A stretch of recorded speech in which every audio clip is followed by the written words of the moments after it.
Hello guys, now we're gonna go over part 2 of solving by square rooting. We're still looking for the solutions, but now we're gonna get a different type of problem. Like as you can see before, I even have an example right here.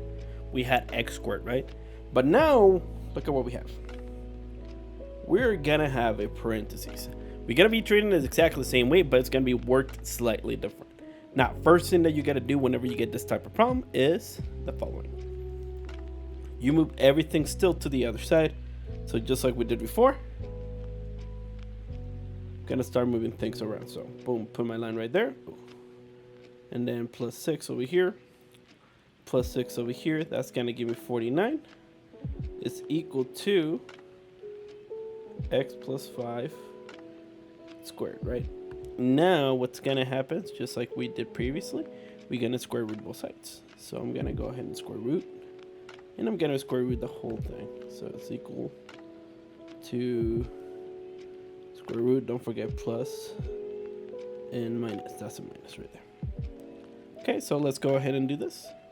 So we're gonna have parentheses. X plus 5 squared. Remember those two cancel out.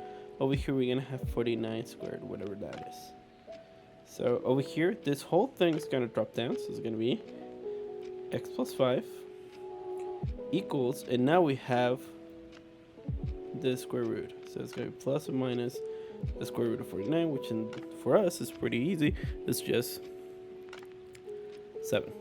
Now this is going to be separated into different equations, and I'm going to write them out. The first one's going to be x plus 5 equals 7. The second one's going to be x minus 5 equals 7. It is up to us to solve both of them. Oh, actually, this is plus. I have it all wrong.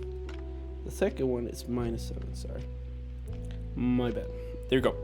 So we're gonna have two different things that we're gonna have to answer.